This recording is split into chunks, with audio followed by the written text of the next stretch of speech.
What this comes down to is, do you have faith that the advance of science is going to solve a lot of our problems? Now, what is amazing is that all the people who say that they love science so much, they don't seem to have a lot of faith in science. What do you mean by that? They don't seem to have a lot of faith in innovation. That is the actual thing that science does, right? It's not just that science can measure the changing temperature over time. Climate models are very often wrong because this is really complicated stuff. It's not just people falsifying data or being willful. Okay. This is difficult stuff. But what science is really good at is inventing new, amazing things. Why would you count on human beings suddenly exercising self-control as a species, as opposed to innovating in new and in amazing ways? Yes, exactly. That's the thing you should actually be betting on. The left doesn't want to bet on that. Instead, what the left would like to do is generate policy in the here and now that makes people suffer to no apparent end. Because, by the way, all the measures that they are taking right now, Kyoto Protocol, Paris agreements, that ain't going to do diddly squat in the long run when it comes to whatever carbon emissions are being put up into the atmosphere and what is going to stay there. Now, that's not going to stop our idiot elites like Prince Harry from talking about things like climate change. So Prince Harry, for some reason, is now speaking at the UN. I don't know why. He's the son who wasn't good enough to stay in the family. He's the one who married Meghan Markle and then proceeded to alienate himself from the entire royal family and then come to the United States. And I was under the impression we fought a revolution so he didn't have to listen to dolts like Prince Harry. I thought that was the whole point. We didn't want a royal family over here because then you have moron inbred royals explaining to us exactly how the world ought to work while being bossed around by their significantly more vocal spouses. Damn! I don't think anybody was particularly interested in this, but the Duke of Sussex decided that he was going to appear at the United Nations. I will say that it was pretty hilarious that no one showed up for the speech. If you actually watch the speech, there's no one in the audience. Even the UN, which, like, you're being paid to listen to crap speeches. What? Bro, what are you talking about, man? Even they were like, no, I can't do it, man. I'm going to go get myself a parking ticket I'm never going to pay.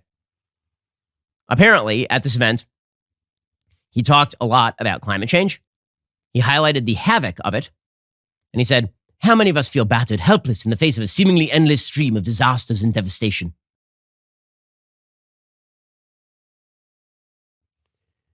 Here is Prince Harry, who, why? Just why? Here he is. This has been a painful year in a painful decade. We're living through a pandemic that continues to ravage communities in every corner of the globe. Climate change wreaking havoc on our planet, with the most vulnerable suffering most of all. The few weaponizing lies and disinformation at the expense of the many. And from the horrific war in Ukraine to the rolling back of constitutional rights here in the United States, we are witnessing a global assault on democracy and freedom. Let's go. The cause of Mandela's life. He's talking about he's a member of the he's only famous because he's a member of a royal family. Find a better spokesperson, people. He's literally famous because he was born into a family. That is like pure aristocratic hierarchy happening right there. He's literally a member of a monarchic family explaining why democracy is being threatened because of Roe versus Wade being overturned. What? And then he's jabbering about the effects of climate change. Like he knows anything about climate change. Prince Harry's the expert. That guy. Oh my goodness. He's just become worse and worse. The Meghan Markle thing.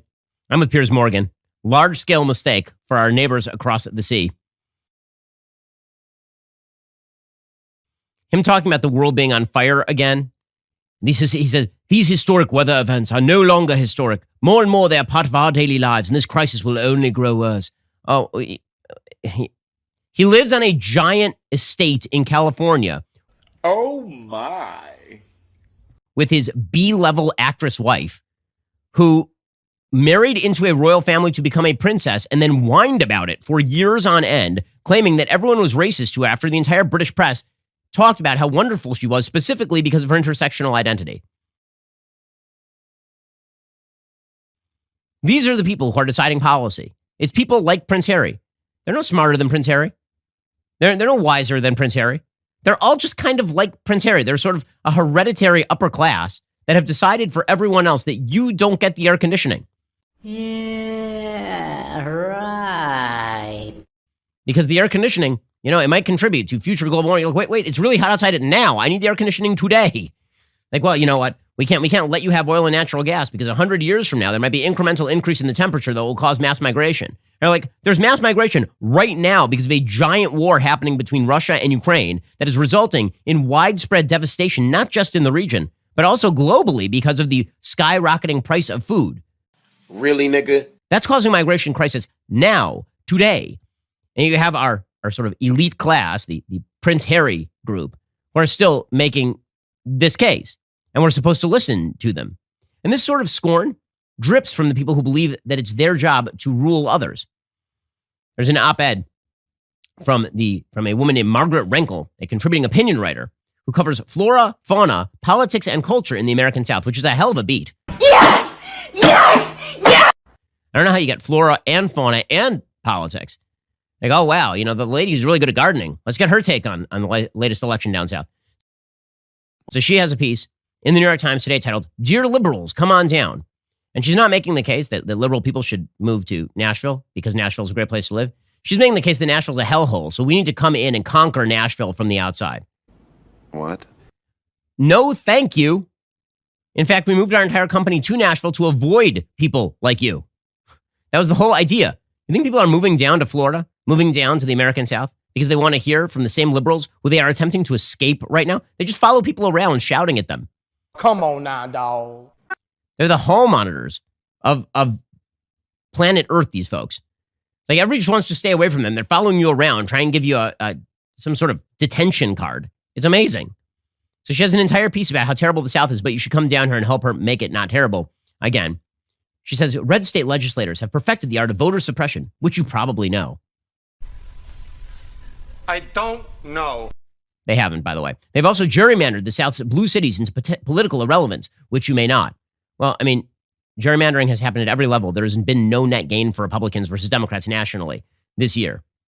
Come help us grow, says this liberal. The new gerrymandered district lines are based on current data. With your help, we can outwit craven GOP calculations about where residents reliably vote Republican. Once you're here, you can help us registered voters in disenfranchised communities and help drive them to the polls on Election Day. Gay! Changing what happens in red states is the surest way to change what happens in Congress. But railing on social media from your blue state won't change a thing down here.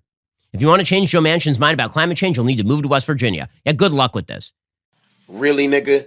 Good luck. Yeah, the dripping scorn that so many people in this sort of particular coterie of humanity have for the rest of humanity while wanting to rule them is truly, you can't govern the people you hate.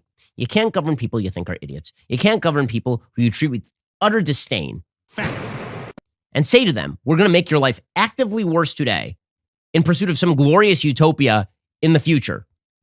You can't do that. And then when you fail, claim that people are somehow, it's their fault that you failed. Is y'all right upstairs?